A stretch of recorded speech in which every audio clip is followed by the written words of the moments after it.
السلام علیکم، welcome back to my YouTube channel Urdu moral stories. میرا سیکنڈ پارٹ یہاں پہ ختم ہوا تھا کہ میں نے حمزہ کو بتا دیا تھا کہ میں کون ہوں اور میں کس سے محبت کرتی ہوں۔ نیکسٹ آپ لوگوں کے ساتھ شیئر کرنے لگی ہوں، ہوپ فلی آپ لوگوں کو اچھا لگے گا۔ پارٹ 3۔ کچھ وقفے کے بعد ان کا جواب موصول ہوا۔ انہوں نے لکھا تھا، دماغ خراب ہو گیا تمہارا، یہ کیا اول فول بکے جا رہی ہو، کس سے محبت ہو گئی ہے تمہیں؟ وہ شدید غصے میں پوچھ رہے تھے۔ پہلے تو مجھے لگا مذاق کر رہے ہیں، لیکن ایک بعد دیگر میسج اور بس ایک ہی بات پوچھ رہے تھے، بتاؤ کس سے ہوئی ہے محبت؟ میں تو ڈر کے مارے کانپ کی، جیسے سوچا تھا میں نے یہ تو سب الٹ ہو گیا تھا۔ پھر انہوں نے میسج کے بجائے مجھے کال کی۔ اسکرین پر ان کا نام دیکھ کر دل دھک دھک کر رہا تھا۔ میں دوڑ کر پہلے دروازے لاک کر کے آئی، پھر مجھے شدت سے رونا آنے لگا۔ انہوں نے ابھی جو کہا، پہلی گھنٹی پر انہوں نے کال کی اور میں نے پک نہیں کی، پھر انہوں نے دوبارہ کال کی اور میں نے کال پک کر لی۔ آج پہلی دفعہ میں ان سے فون پر بات کرنے جا رہی تھی۔ میں نے کال جیسے ہی پک کی، وہ شاید بہت زیادہ غصے میں تھے۔ کچھ دیر میں ان کے بولنے کا انتظار کرتی رہی۔ جب وہ کچھ نہیں بولے تو میں اپنی درد میں کھلی آواز کو چھپا کر نارمل انداز میں ہیلو بولی۔ کچھ دیر بعد ان کی غصے سے دبی دبی آواز میری سماعتوں سے ٹکرائی، دماغ خراب ہو گیا تمہارا، یہ کیا بکواس کی ہے تم نے ابھی؟ ان کی آواز میں غضب کا اشتعال تھا۔ وہ شاید گھر میں تھے اس لیے غصے کو دبا رہے تھے، ورنہ وہ تو ایسے ہیں کہ پورا گھر سر پر اٹھا لیتے، اس وقت بھی اٹھا ہی لیتے۔ لیکن در حقیقت معاملہ کچھ اور تھا۔ ان کی باتوں پر میرا چہرہ احساس سے سرخ ہو گیا، پھر بھی میں نے خود کو قدرے نارمل رکھ کر جواب دیا، محبت کرنا کوئی جرم ہے کیا؟ میری آواز پھر سے بھیگنے لگی۔ میں نے ایسے رویے کی کب توقع کی تھی؟ میں تو محبت کے چھوٹے چھوٹے خواب بن کر بیٹھی تھی۔ شفا، لیسن ٹو می، یہ بات جو تم کر رہی ہو، اس سے پتہ ہے کیا ہوگا؟ پاگل لڑکی، اس میں سراسر تمہاری بدنامی ہوگی، ہماری فیملی بونڈنگ خراب ہو جائیں گی۔ معاذ، میرے بھائی، معاذ کی نظروں میں مجھے گرانا چاہتی ہو؟ تمہیں ہو کیا گیا ہے؟ اپنی عمر دیکھی ہے تم نے؟ ان کا لہجہ تھوڑا نرم ہو گیا تھا، وہ بھی شاید میری بھیگی آواز پر۔ جس شخص سے میں محبت کرتی تھی، محبت کا اظہار کر رہی تھی، اس کے ساتھ زندگی گزارنے کے خواب دیکھ رہی تھی، وہ مجھے زمانے کی بدنامی کا بتا رہا تھا۔ اس نے لفظ محبت پر غور ہی نہیں کیا۔ اب بھی تو آپ نے کہا آپ کسی غزل کو پسند کرتے ہیں، تو کیا وہ میں نہیں تھی؟ میری جان اب بھی اس کی ایک سوال پر اٹکی ہوئی تھی۔ انہوں نے کہا، نہیں، وہ تم نہیں ہو، اور انفیکٹ وہ کوئی نہیں۔ جھوٹ بولا میں نے صرف پیچھا چڑھانے کے لیے اور یہ جاننے کے لیے کون ہے یہ۔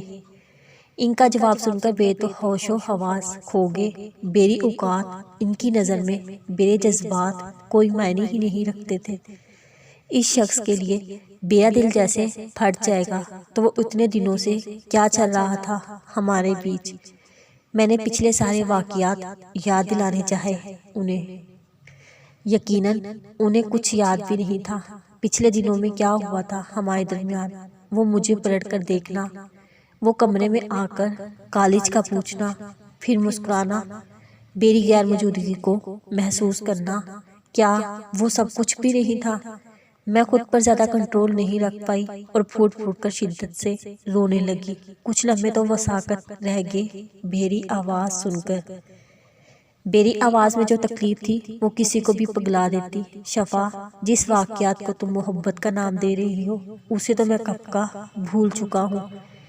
کیا میں اس سے پہلے دیکھ کر تمہیں کبھی نہیں مسکرایا تھا؟ ان کے جواب پر میں مسکرا دی۔ وہ تلخ مسکراہٹ میرے ہونٹوں پر آئی تھی۔ واقعی میں کتنی پاگل ہوں، جس چیز کو سوچ سوچ کر بے دل میں محبت کے بیج اگے تھے، وہ سب تو اس بے حس شخص کو یاد ہی نہیں تھا۔ آپ تو بہت اچھے ہیں حمزہ بھائی، پھر کیوں مجھے اتنی اذیت دے رہے ہیں؟ میرے دل میں ابھی بھی محبت کے دیپ کہیں نہ کہیں روشن تھے۔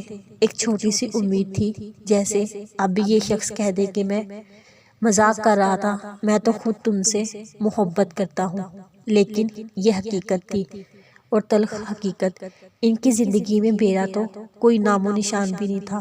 محبت تو کئی دور کی بات ہے۔ میں تم سے کوئی جھوٹا وعدہ نہیں کر سکتا، اور نہ ہی ایک لفظ تسلی کا دے سکتا ہوں۔ ان کے لہجے میں میری بے بسی کو دیکھ کر اپنائیت آ گئی تھی، اسے ہمدردی کا بھی نام دے سکتے ہیں۔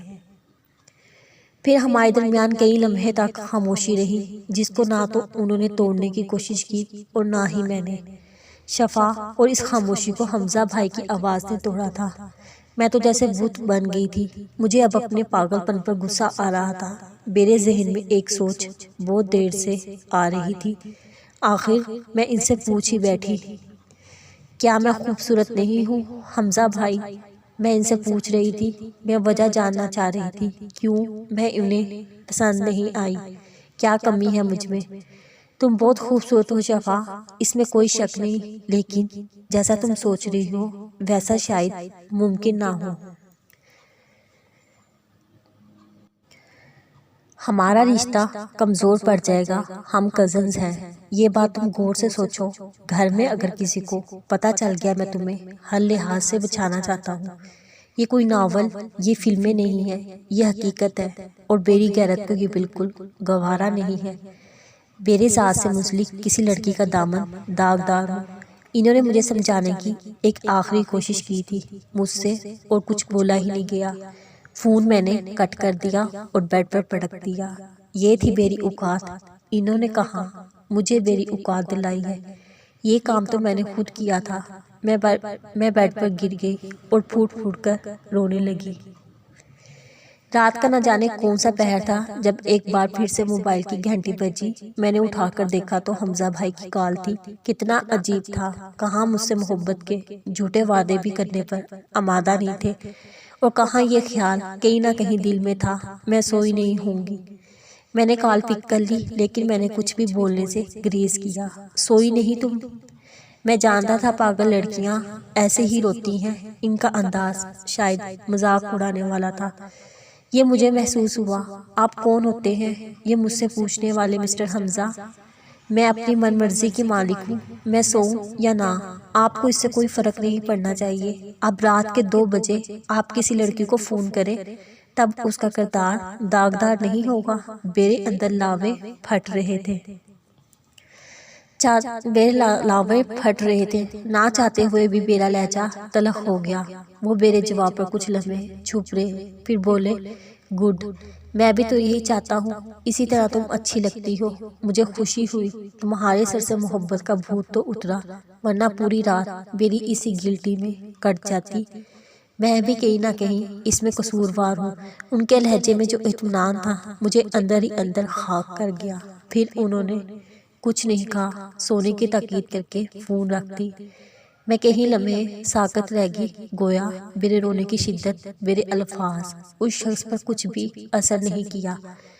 میں نے بھی فون آف کر کے رکھ دیا، خود کو کمپوز کرنے لگی۔ جو لا حاصل تھا اس کے لیے رو کر کیا فائدہ، لیکن میرے آنسوؤں پر میرا اختیار پھر نہیں رہا، اور میرے رونے میں پہلے سے زیادہ شدت آ چکی تھی۔